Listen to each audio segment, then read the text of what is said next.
Hi ಎಲ್ಲರಿಗೂ. ಇವತ್ತು ಮಳೆಗಾಲದ ಸ್ಪೆಷಲ್ ಪತ್ರೊಡೆನ ಮಾಡೋಣ. ಹಾಗೆಯೇ ಅದರಿಂದ ಉಪ್ಪಿಟ್ಟು ಮತ್ತು ಪಕೋಡ ಹೇಗೆ ಮಾಡೋದು ಅಂತ ನೋಡೋಣ. ವಿಡಿಯೋನ ಕೊನೆ ತನಕ ನೋಡಿ. ಇಷ್ಟ ಆದರೆ ಲೈಕ್ ಮಾಡಿ, ಶೇರ್ ಮಾಡಿ, ಕಮೆಂಟ್ ಮಾಡಿ. ಹಾಗೆಯೇ ಸಬ್ಸ್ಕ್ರೈಬ್ ಮಾಡದಿರೋರು ಸಬ್ಸ್ಕ್ರೈಬ್ ಮಾಡಿ. ಇವಾಗ 6 ಜನಕ್ಕೆ ಮಾಡ್ತಾಯಿದ್ದೀನಿ. ಸೊ 5 ಕಪ್ ಅಕ್ಕಿ, ಹಾಗೆಯೇ ಅರ್ಧ ಕಪ್ ಕಡಲೆಬೇಳೆ, ಅರ್ಧ ಕಪ್ ಉದ್ದಿನಬೇಳೆ, 1/4 ಕಪ್ ತೊಗರಿಬೇಳೆ, 2 ಸ್ಪೂನ್ ಮೆಂತೆ. ಇದನ್ನು 4 ಗಂಟೆ ನೆನೆಸ್ಬೇಕು.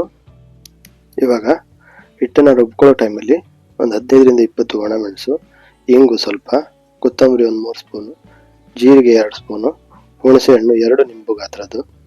ಹುಣಸೆಹಣ್ಣು ಸ್ವಲ್ಪ ಜಾಸ್ತಿ ಬೇಕಾಗುತ್ತೆ, ಇಲ್ಲಾಂದರೆ ಗಂಟ್ಲು ತುರಿಸುತ್ತೆ ಆ ಎಲೆಯಿಂದ. ಇವಾಗ ರುಬ್ಕೊಂಡಾಗಿದೆ. ಇದಕ್ಕೆ ಇವಾಗ ರುಚಿಗೆ ತಕ್ಕಷ್ಟು ಉಪ್ಪನ್ನು ಸೇರಿಸ್ಕೊಂಡು ಚೆನ್ನಾಗಿ ಮಿಕ್ಸ್ ಮಾಡ್ಕೋಬೇಕು.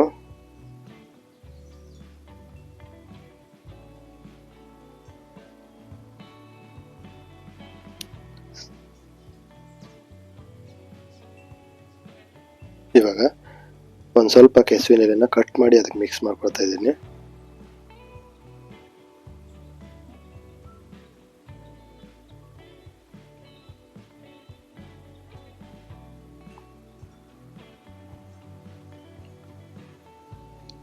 ಹಾಗೆಯೇ ಒಂದೊಂದೇ ಎಲೆ ಇಟ್ಟು ಆ ಹಿಟ್ಟನ್ನು ಸ್ಪ್ರೆಡ್ ಮಾಡ್ಕೋಬೇಕು ಪೂರ್ತಿ ಎಲೆಗೆ. ಇದನ್ನು ಸಾದಾ ಕೆಸುವಿಂದನೂ ಮಾಡ್ಬೋದು, ಬಟ್ ಮರದ ಕೆಸುವಿನಲ್ಲಿ ಟೇಸ್ಟ್ ತುಂಬ ಚೆನ್ನಾಗಿರುತ್ತೆ. ಇದೇ ಥರ ಅದ್ರ ಮೇಲ್ಗಡೆ ಮತ್ತೊಂದು ಎಲೆನ ಇಟ್ಟು ಅದೇ ಥರ ಸ್ಪ್ರೆಡ್ ಮಾಡ್ಕೋಬೇಕು. 2ರಿಂದ 3 ಲೇಯರ್ ಮಾಡ್ಬೋದು.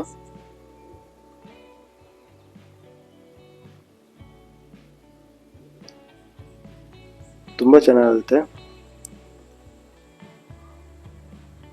ಸ್ಪೆಷಲಿ ಮಳೆಗಾಲದಲ್ಲೇ ಸಿಗುವಂಥದ್ದು ಇದು.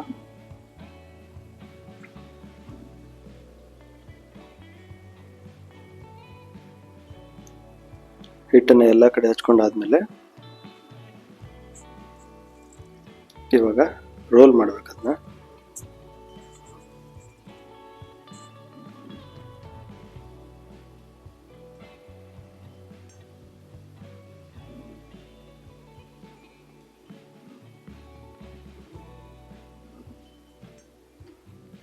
ಹಾಗೆಯೇ ಎಲ್ಲ ಎಲೆಗೂ ಇದೇ ಥರ ಮಾಡ್ಕೊಳ್ಳೋದು.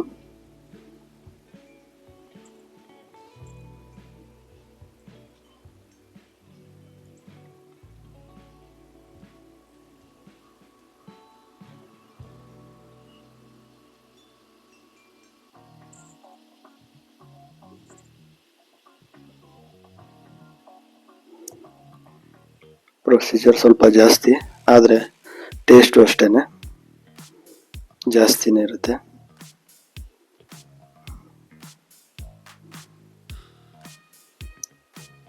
ತುಂಬ ಟೈಟಾಗಿ ಮಾಡೋಕ್ಕೆ ಹೋದರೆ ಹಿಟ್ಟೆಲ್ಲ ಹೊರಗಡೆ ಬರುತ್ತೆ. ಸೊ ತುಂಬ ಟೈಟ್ ಏನು ಬೇಕಾಗಲ್ಲ.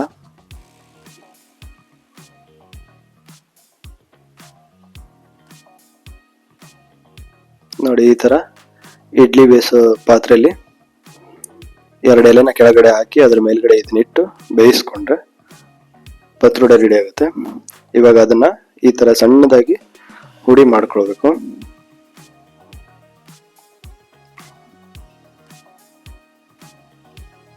ಇವಾಗ ಉಪ್ಪಿಟ್ಟಿಗೆ ಮೊದಲಿಗೆ ಒಂದು ಬಾಣಲೆಗೆ ಒಂದು ಅರ್ಧ ಬೋಲ್ ಎಣ್ಣೆ, ಹಾಗೇನೆ ಒಂದು ಅರ್ಧ ಸ್ಪೂನ್ ಸಾಸಿವೆ, ಒಂದು 2 ಸ್ಪೂನ್ ಉದ್ದಿನಬೇಳೆ,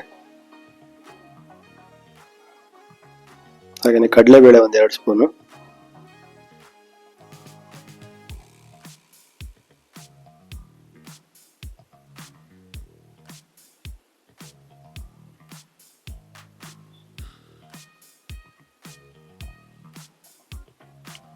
ಇವಾಗ ಒಂದು 5 ಒಣ ಮೆಣಸು,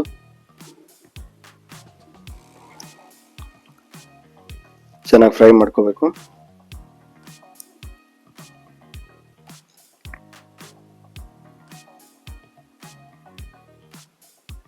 ಇವಾಗ ಒಂದು ದೊಡ್ಡ ಈರುಳ್ಳಿನ ಸಣ್ಣದಾಗಿ ಹೆಚ್ಚಿಕೊಂಡು ಹಾಕೋಬೇಕು.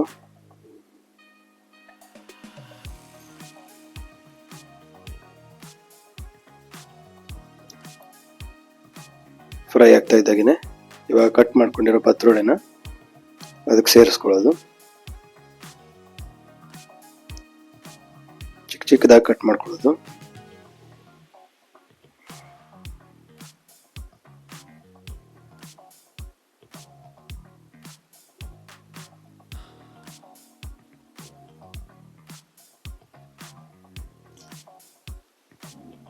ಹಾಗೆಯೇ ಒಂದು ಅರ್ಧ ಮುಷ್ಟಿ ತೆಂಗಿನ ತುರಿನ ಹಾಕಿ ಚೆನ್ನಾಗಿ ಮಿಕ್ಸ್ ಮಾಡ್ಕೋಬೇಕು.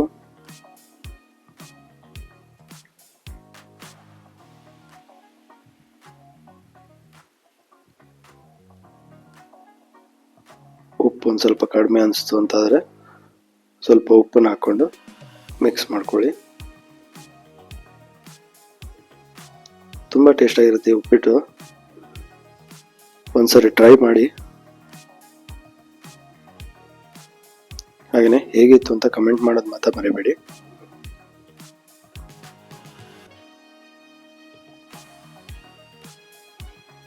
ಹದಿನೈದರಿಂದ 20 ನಿಮಿಷ ಬೇಕು. ಇವಾಗ ಪತ್ರೊಡೆಯಿಂದ ಪಕೋಡ ಮಾಡೋಣ. ಅದನ್ನ ಈ ತರ ರೌಂಡ್ ಆಗಿ ಕಟ್ ಮಾಡ್ಕೋಬೇಕು.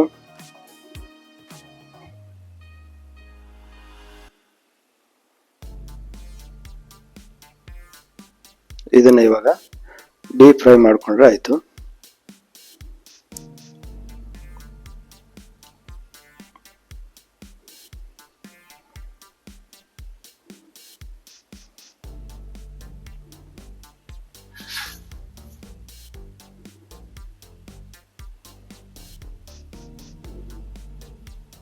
ನೋಡಿ ಕಲರ್ ಚೇಂಜ್ ಆಗ್ತಾ ಇದೆ. ತಕೊಂಡ್ರೆ ಪತ್ರೊಡೆ ಪಕೋಡ ರೆಡಿ. ಟ್ರೈ ಮಾಡಿ, ಹೇಗಿತ್ತು ಅಂತ ಕಮೆಂಟ್ ಮಾಡಿ. Thank you.